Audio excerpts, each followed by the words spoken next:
सपा के प्लान में कोई मुद्दा नहीं, विपक्षियों का झूठी बातों करना फैशन। स्वर्गीय विकास के साथ न्यूनतम बेरोजगार की दर पर उत्तर प्रदेश। अनिल राजभर। आतंकवाद को लेकर भारत ने पाकिस्तान के आतंकवादी ठिकानों पर जबरदस्त हमला कर पाकिस्तान की आतंकवादी नस्ल को निचोड़ दिया। इसका बड़ा असर भारत के विपक्षी पार्टी और उनके नेताओं पर भी पड़ा। विपक्षियों के हाथ से एक बड़ा मुद्दा निकल गया। इस बात को लेकर विपक्ष ने सरकार को बहुत घेरने का प्रयास किया, लेकिन वह असफल रहे। वही समाजवादी पार्टी का प्लान कि आगामी 2027 विधानसभा चुनावों में भाजपा सरकार की नाकामियों की डॉक्यूमेंट्री बनाकर जनता को दिखाएगी के सवाल पर मंत्री अनिल राजभर ने कहा कि इनके पास कोई मुद्दा नहीं है और नहीं कोई झूठी बातें करना इनका फैशन बन गया है। जनपद आजमगढ़ के नेहरू हॉल में सभागार में लोकमाता अहिल्याबाई होलकर की 30वीं जयंती के अवसर पर आयोजित कार्यक्रम में पहुंचे कैबिनेट मंत्री व जिले के प्रभारी मंत्री अनिल राजभर ने प्रदेश में सर्वांगीण विकास होने का दावा किया। वही समाजवादी पार्टी के डॉक्यूमेंट्री पर सवाल पर अनिल राजभर ने कहा कि समाजवादी पार्टी के पास कोई मुद्दा नहीं है। विपक्ष किसी भी मुद्दे पर बात करने की स्थिति में नहीं है और झूठी बातें करना विपक्ष का फैशन बन गया। देखिए, लोकमाता अहिल्याबाई के सम्मान में उनकी 300 जन्म जयंती के अवसर पर भारतीय जनता पार्टी ने उनको सच्ची श्रद्धांजलि अर्पित करने का और उनकी जो समाज सेवा के क्षेत्र में, देश सेवा के क्षेत्र में एक लंबी विरासत है, उसको नई पीढ़ी तक ले जाने का ये बड़ा कार्यक्रम भारतीय जनता पार्टी ने बनाया है। आज पूरे देश के अंदर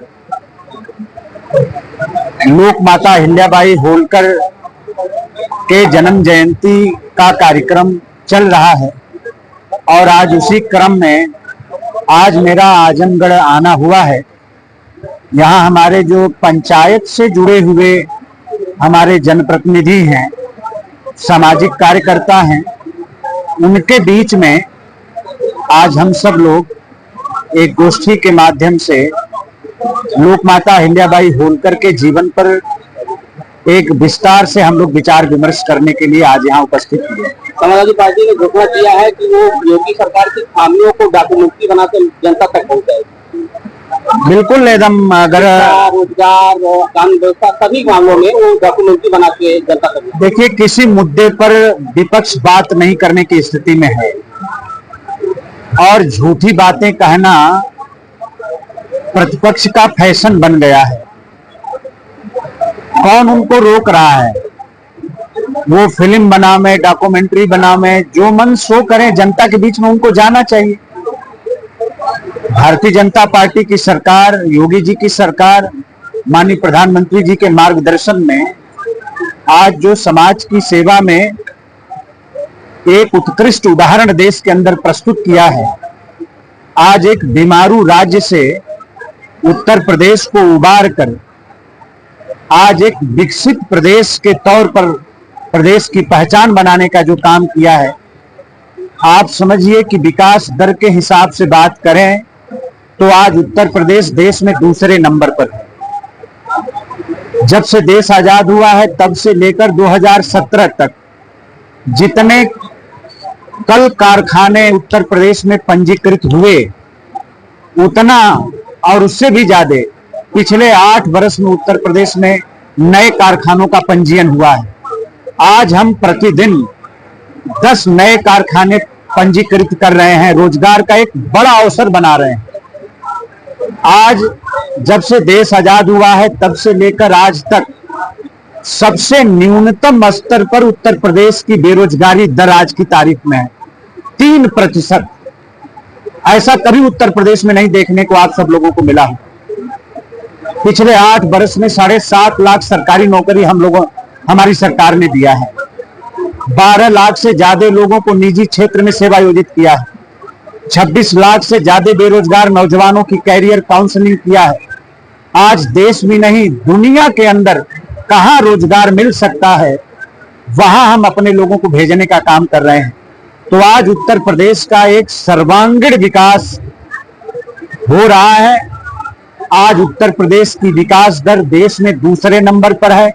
नए कारखानों के पंजीयन के क्षेत्र में हम देश में नंबर 1 पर हैं। हर क्षेत्र में आज हमारे अन्नदाता किसान जो मेहनत कर रहा है उसका परिणाम कई क्षेत्र में हम प्रथम स्थान पर देश के अंदर हैं। तो जनता हर बात को समझ रही है। प्रतिपक्ष को जो करना है वो करे, हम लोग कौन रोकने वाले होते हैं?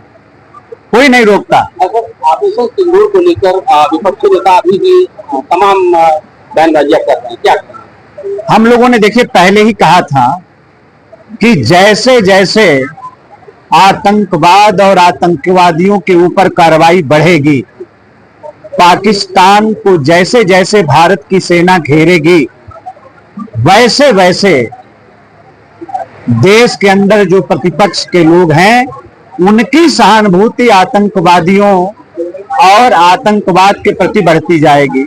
उसी का नजारा है। ये कभी देश की सेना के पक्ष में नहीं बोलने वाले हैं, ये कभी नहीं बोल सकते। हमेशा से देश की सेना का मनोबल गिरा। तो जनता हर बात को समझ रही है। प्रधानमंत्री के रूप में कुछ नया बताइए। अभी बहुत जल्द हमारी जिला योजना की बैठक होने जा रही है और नई रूपरेखा के साथ हम लोग आप लोगों के सामने बहुत जल्द प्रस्तुत होंगे। और मेरा ये प्रयास रहेगा कि आजमगढ़ की धरती पर एक उद्योग का क्लस्टर स्थापित करें, ताकि आजमगढ़ से जो पलायन देश और दुनिया में हो रहा है हम उस पलायन को रोकें।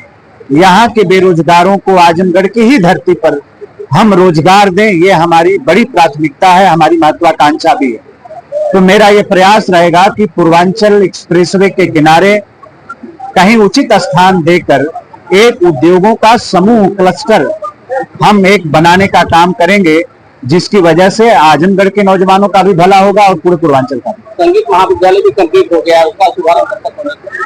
अब श्रद्धेय मुख्यमंत्री जी को उसका लोकार्पण करना है। अब उनकी जैसी डेट मिलेगी हम लोग उसको कराएंगे। लाइट बंद है आजमगढ़ की, कब तक चालू होगी?